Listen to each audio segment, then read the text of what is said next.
नमस्कार। देश की बात में आप सभी का स्वागत, अभिनंदन। आपने बड़ी चर्चा सुनी होगी सीए को लेकर। सीए को धार्मिक रंग देने की पूरी तैयारी कर ली गई और कहा जा रहा कि इसमें ये कानून मुस्लिम विरोधी है। सोचिए, इस कानून का मुस्लिम से कोई वास्ता ही नहीं, तो फिर मुस्लिम विरोधी और समर्थन का क्या प्रश्न उठता है। पाकिस्तान धर्म के आधार पर बना। जिन्ना ने धर्म के आधार पर देश को बांटने की वकालत की, मुस्लिम लीग ने उसकी अगुवाई की। भीषण रक्तपात के साथ भारत विभाजित हुआ और पाकिस्तान से ही उपजा बांग्लादेश। तो अगर उन देशों में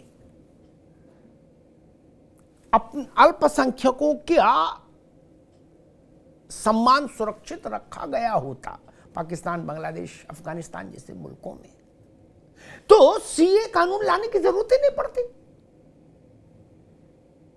जब देश विभाजित हुआ था तो जिन्ना और पाकिस्तान के हुक्मरानों ने भी ये कौल दी थी ना दुनिया के सामने कि हम माइनॉरिटीज को अपने मुल्क में हिफाजत से रखेंगे, सम्मान के साथ रखेंगे, उनको धार्मिक आजादी हासिल होगी, उनको अपने रीति रिवाज अपनाने और उनको पालन करने की पूरी स्वतंत्रता होगी। लेकिन क्या हुआ आपको पता है? पाकिस्तान में विभाजन के समय जितने प्रतिशत हिंदू थे और आज कितने प्रतिशत हैं? जमीन आसमान का अंतर आ गया। दुनिया में आबादी बढ़ रही है, पाकिस्तान में हिंदू की आबादी घटती गई, घटती गई, घटती गई और वो इतने कम हो गए कि उंगली पर गिन लीजिए। न मंदिर रहे, न मठ रहे, न गुरुद्वारे रहे। कहां गए सब? 20% आबादी थी जब पाकिस्तान बना वहां हिंदुओं की, आज 1% से कुछ ज्यादा है। वो लोग गए कहां? बांग्लादेश में भी यही स्थिति थी, 15% हिंदू था, आज वहां भी हिंदू बिल्कुल सूक्ष्मदर्शी यंत्र से देखा जाए इतना रह गया। कहां गया? आपने मार दिया, काट दिया या उसको भय दिखाकर धर्मांतरित करा दिया। वो लोग, उनमें से कुछ लोग जान बचाकर अगर हिंदुस्तान आए तो क्या हिंदुस्तान को उनको अपनाना नहीं चाहिए? क्या हिंदुस्तान को उनको नागरिकता नहीं देनी चाहिए? मैं आपको थोड़ा पीछे ले चलता हूं। जब देश आजाद हो गया तो गांधी जी, भीमराव अंबेडकर, सरदार वल्लभ भाई पटेल और बाबू राजेंद्र प्रसाद, ये जितने नाम मैंने लिए, इन सब लोगों ने अलग अलग समयों पर यह सार्वजनिक तौर पर कहा कि पाकिस्तान में जितने भी भारतीय हैं, हिंदू समाज के लोग जो वहां के लिए अल्पसंख्यक हुए, वो अपने को अकेला न समझें। जब भी उनको ये लगे कि पाकिस्तान में उनके लिए संकट है, वो असुरक्षित हैं, वो भारत आ जाएं। भारत अपनी बाहें खोलकर उनका स्वागत करेगा। ये गांधी का वचन, ये पटेल का वचन, ये अंबेडकर साहब का वचन, ये राजेंद्र बाबू का वचन। कांग्रेस के लोग विरोध कर रहे हैं, अधीर रंजन चौधरी से लेकर जयराम रमेश तक। रोहिंग्या आए तो बल्ले बल्ले डांस करने लगते हैं, लेकिन हिंदू शरणार्थी आए तो मन में उनके लग रहा है कि दुख हो रहा है कि उसको नागरिकता कैसे मिल जाएगी। कांग्रेस ने भी उस समय विभाजन के बाद एक आधिकारिक वक्तव्य जारी किया था, कांग्रेस पार्टी ने, जिसमें उसने भी वही बात कही थी जो गांधी ने कही थी। कि भारत कभी भी अपने देश के नागरिक के जो लोग हैं वो दूसरे देशों में अगर अपने को असुरक्षित महसूस करते हैं वो भारत लौटेंगे तो भारत उनके साथ भेदभाव नहीं करेगा। आप सोचिए कोई संतान अपने घर वापस लौटे, वो भी दुख और तकलीफ में, तो क्या परिवार उसके लिए दरवाजा बंद कर लेगा? नहीं ना। और एक मजे की बात देखिए कि शरणार्थी और घुसपैठिए, इन दोनों के अंतर को खत्म करने की कोशिश हो रही है। जो घुसपैठिए हैं उनको शरणार्थी बताया जाता रहा अभी तक। जो घुसपैठिए थे, जो भारत को नुकसान पहुंचाने की दृष्टि से आए थे, उनको शरणार्थी बताते थे यही लोग। और जो शरणार्थी हैं वास्तव में, उनको बता रहे हैं घुसपैठिए अरविंद केजरीवाल। कह रहे हैं जी पाकिस्तान से, अफगानिस्तान से, बांग्लादेश से हजारों लाखों लोग आ जाएंगे घुसपैठिए और यहां आके बवाल मचा देंगे, लूटपाट, दंगा।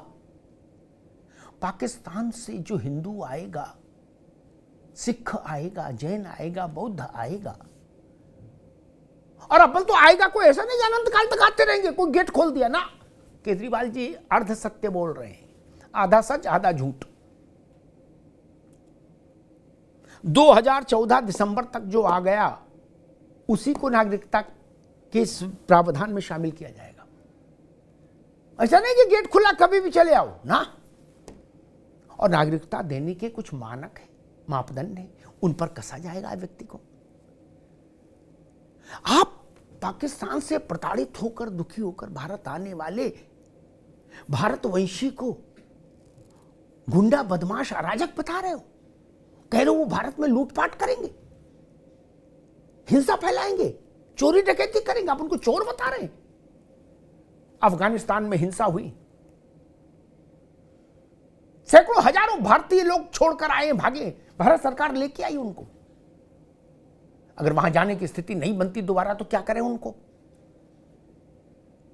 यहां उनको रिफ्यूजी कैंप में भर्ती कर देंगे क्या? नहीं ना।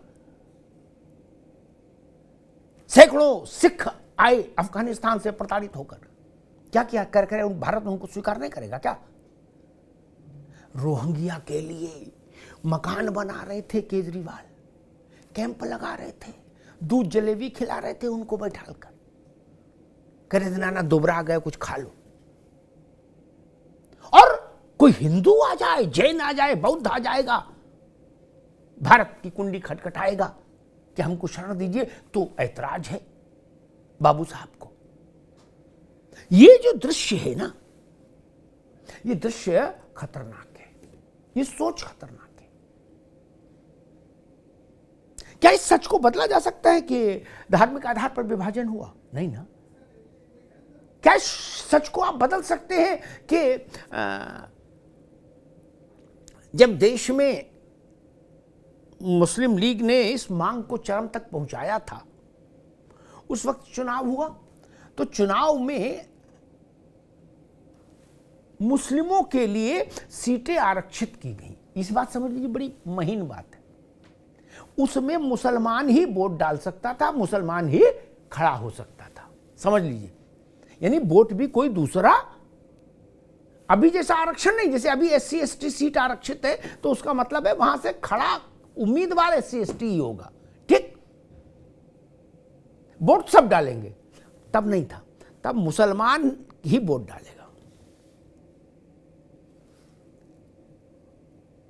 उत्तर प्रदेश के मुसलमानों ने भी उस वक्त जो रहे होंगे, जिन्ना की मुस्लिम लीग को झोली भर भर के वोट दिया, बिहार के मुसलमानों ने भी दिया, मध्य प्रदेश के मुसलमानों ने भी दिया, मुंबई प्रांत के मुसलमानों ने भी दिया, मद्रास प्रेसिडेंसी जिसमें पूरा दक्षिण आता था उस वक्त, उसने भी दिया।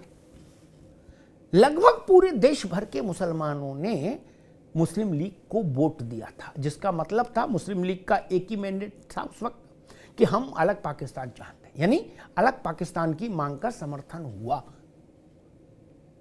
जिन्ना तो उत्तर प्रदेश का नहीं था, लेकिन यहां वालों ने भी जिन्ना को भरपेट समर्थन दिया। मुस्लिमों के लिए आरक्षित सीटों पर मतलब आप मानकर चलिए अभूतपूर्व सफलता मुस्लिम लीग ने पाई थी, 70-80% से ज्यादा। तो माना गया कि भाई मैंडेट आ गया। लेकिन जब पाकिस्तान जाने की बात आई तो जिन्होंने पाकिस्तान बनाने के लिए वोट किया था, जिन मुसलमानों ने, उसमें से मेरे ख्याल से पूरे देश के हिसाब से देखें तो 20-25%, 30% कुल गए। क्यों? पंजाब में जितने मुसलमान थे वो जरूर 80% पाकिस्तान चले गए, 90%। बाकी देश भर में ऐसा नहीं हुआ। उन्होंने वोट पाकिस्तान बनाने के लिए किया लेकिन फिर खुद नहीं गए। क्यों? इसके पीछे क्या डिजाइन है? अगर भारत में ही रहना था तो वोट क्यों किया? और वोट किया तो फिर गए क्यों नहीं? अगर लखनऊ के मुसलमान ने वोट किया मुस्लिम लीग को पाकिस्तान बनाने के लिए तो उसको जाना चाहिए। और अगर नहीं जाना था तो वोट क्यों किया? फिर कांग्रेस को वोट करना चाहिए था। ये ऐतिहासिक तथ्य हैं, इनसे आप बच नहीं सकते, भाग नहीं सकते। ऐसा नहीं कि कंबल ओढ़ लेंगे तो तथ्य गायब हो जाएंगे, नहीं। इतिहास हमें शुतुरमुर्ग बनने की इजाजत नहीं देता। तो मसला फिर वहीं पर आके खड़ा होता है कि आप अपने ही देश के मूल निवासी जो पड़ोस के मुल्क में धार्मिक आधार पर प्रताड़ित हो रहे हैं, वो अगर भारत लौटे तो आप उनको नागरिकता देने के खिलाफ हैं। और इस नागरिकता देने का जो कानून भारत की संसद ने पास किया, आप उसका विरोध इस आधार पर कर रहे हैं, उसको कम्युनल एंगल देना चाह रहे हैं। कह रहे जी मुसलमानों के खिलाफ है ये कानून। सीए का कानून किसी की नागरिकता लेने का कानून नहीं, छीनने का कानून नहीं, देने का कानून है। मुसलमानों के विरुद्ध उसमें कोई बात नहीं। और पाकिस्तान में, बांग्लादेश में, अफगानिस्तान में कोई मुसलमान प्रताड़ित है धार्मिक आधार पर, यह बात तो कोई नहीं मान सकता। आपस में लड़ाई झगड़े में प्रताड़ित तो पूरा पाकिस्तान है, लेकिन कोई इसलिए प्रताड़ित नहीं कि तुम मुसलमान हो, लेकिन हिंदू इसलिए प्रताड़ित है कि वो हिंदू है। इस बेसिक डिफरेंस को समझने की जरूरत है देश को, और सीए कानून ने उसी डिफरेंस को समझाने की कोशिश की है। मुझे लगता है कि राजनीतिक मंच पर जितना पाखंड पिछले 75 सालों में फैलाया गया, भारत के विभाजन से लेकर आज तक, उस सब को देखते हुए यह कानून बहुत जरूरी था। अपनों को सहारा देना, आश्रय देना, सम्मान देना, ये भारत की 5000 वर्ष की परंपरा है। ये भारत का फर्ज था, ये भारत का दायित्व था, जिसको भारत ने निभाया है। धन्यवाद जी।